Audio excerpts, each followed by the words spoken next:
بسم اللہ الرحمن الرحیم۔ حضرت شیخ عبدالحق محدث دہلوی رحمۃ اللہ تعالیٰ علیہ بہت بڑے اپنے وقت کے عالم دین اور ولی اللہ گزرے ہیں۔ یہ وہ بزرگ ہیں کہ جن کو سبھی مکتب فکر کے علماء مانتے ہیں، چاہے وہ علماء دیوبند ہوں، چاہے علماء غیر مقلد یعنی اہل حدیث ہوں،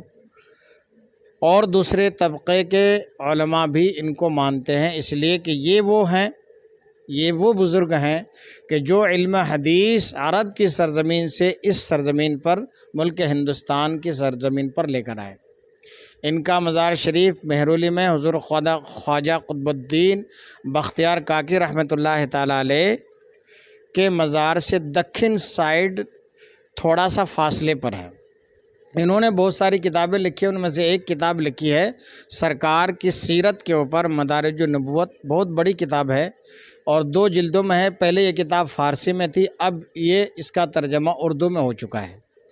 مدارج النبوت کے اندر حضرت شیخ عبدالحق محدث دہلوی رحمۃ اللہ تعالیٰ علیہ دوسری جلد کے اندر تحریر فرماتے ہیں کہ جب سرکار علیہ الصلاۃ والسلام کے میلاد کی شب آئی تو اللہ تبارک و تعالیٰ کی طرف سے عالم ملکوت میں ندا کی گئی، آواز دی گئی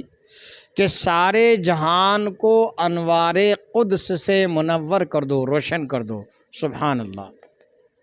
اور زمین و آسمان کے تمام فرشتے خوشی میں جھوم اٹھے اور داروغ جنت کو حکم ہوا کہ فردوس اعلیٰ یعنی جنت الفردوس کو کھول دو اور سارے جہان کو خوشبوؤں سے معطر کر دو، مہکا دو،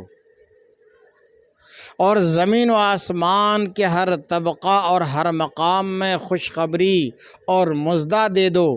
کہ نور محمدی صلی اللہ تعالیٰ علیہ وسلم ان قریب اس سرزمین پر جلوہ گر ہونے والا ہے۔ اور ایسا کیوں نہ ہو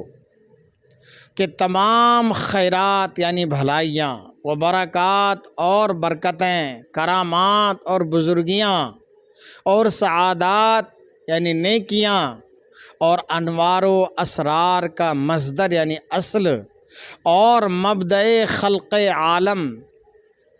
اصل اصول بنی آدم اس عالم میں، اس دنیا میں تشریف لانے والے ہیں۔ ان ساری چیزوں کی جو اصل ہے، اس کائنات کی جو اصل ہیں، جن کی وجہ سے اس کائنات کو اللہ نے بسایا ہے،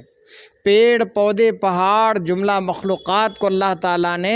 جن کی وجہ سے پیدا کیا ہے، آج انہی کی تشریف آوری ہونے والی ہے اور اس کے ظہور کا وقت قریب آ پہنچا ہے۔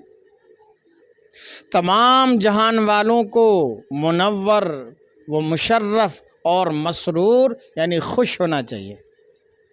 لہٰذا 12 ربیع الاول کے اوپر ہم لوگ خوش کیوں ہوتے ہیں؟ اس لیے کہ اس ماہ میں، اور صحیح زیادہ تر قول کے مطابق اس ماہ کی 12 تاریخ کو سرکار علیہ الصلاۃ والسلام تشریف لائے، سوموار کا دن تھا، صبح صادق کا وقت تھا۔ اگر اختلاف کو دیکھا جائے تو تاریخ میں تھوڑا بہت اختلاف ہے، لیکن دن میں اور اس ماہ کا اختلاف نہیں ہے، یعنی ربیع الاول میں تشریف لائے آپ۔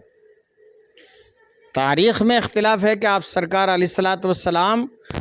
8 تاریخ میں آئے یا 9 میں آئے یا 12 میں آئے، لیکن زیادہ تر صحیح قول یہ ہے کہ ربیع الاول کی 12 تاریخ کو سوموار کے دن سرکار علیہ الصلاۃ والسلام کی ولادت مبارک ہوئی ہے۔ تو ہم جو اس دن خوشی مناتے ہیں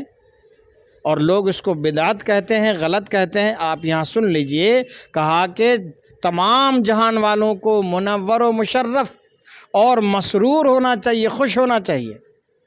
کہ اللہ کی عظیم نعمت ہے سرکار دو عالم صلی اللہ تعالیٰ علیہ وآلہ وسلم کی ذات مبارک۔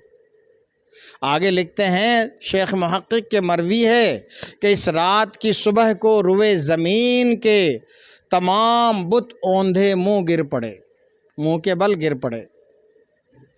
شیاطین کا آسمان پر چڑھنا ممنوع قرار دیا، یعنی منع کر دیا گیا آسمانوں پر چڑھنے کے لیے شیطانوں کو۔ دنیا کے تمام بادشاہوں کے تخت الٹ دیے گئے اور اس رات ہر گھر روشن و منور ہوا، اور کوئی جگہ ایسی نہ تھی جو انوار قدس سے جگمگا نہ رہی ہو، اور کوئی جانور ایسا نہ تھا جس کو قوت گویائی نہ دی گئی، یعنی جس جانور کو بولنے کی طاقت اور قوت نہ دی گئی ہو۔ ہر جانور کو اللہ نے اس رات بولنے کی طاقت اور قوت عطا فرمائی، اور اس نے بشارت نہ دی ہو، یعنی جانوروں کو اللہ تعالیٰ نے قوت دی بولنے کی، اور ایک جانور نے دوسرے جانور کو سرکار کی آمد کی خوشخبری سنائی اور بشارت دی۔ سبحان اللہ۔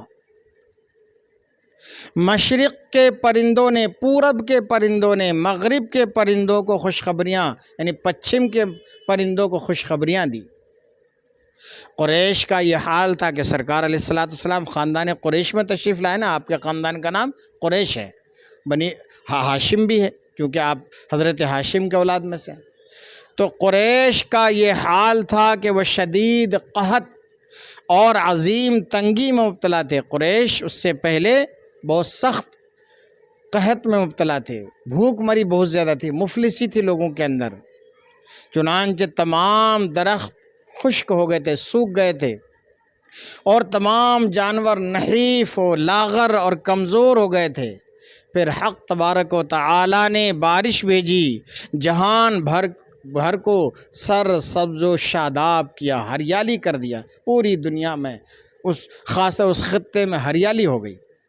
جہاں جانور بھوکے مر رہے تھے، لاغر اور کمزور ہو چکے تھے،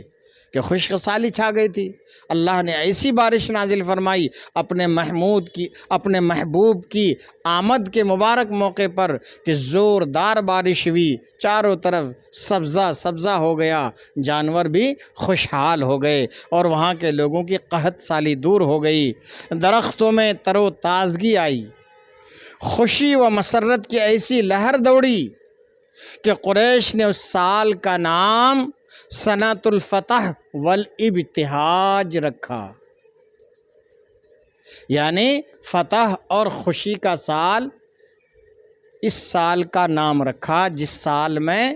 سرکار دو عالم صلی اللہ تعالی علیہ وآلہ وسلم کی ولادت مبارک مکہ مکرمہ میں ہوئی۔ سبحان اللہ۔ معلوم ہوا کہ سرکار کی آمد کی خوشی میں جب اللہ تبارک و تعالی نے اپنے فرشتوں کے ذریعے سے اتنا اہتمام کروایا اور سرکار کی آمد کے موقع پر خوشی کے اظہار کرنے کا حکم فرمایا،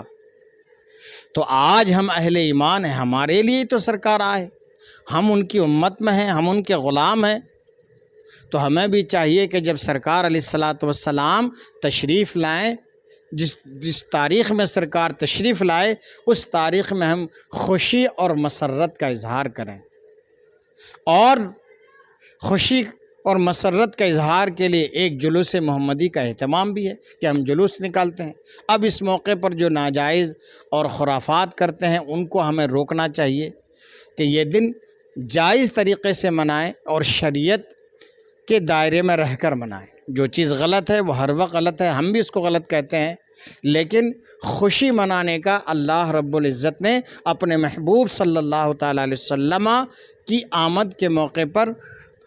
حکم دیا ہے، لہٰذا ہم خوش ہوتے ہیں، خوشی مناتے ہیں، اور شریعت کے دائرے میں رہ کر انشاءاللہ جب تک زندگی رہے گی ہم خوشیوں کا اظہار کرتے رہیں گے۔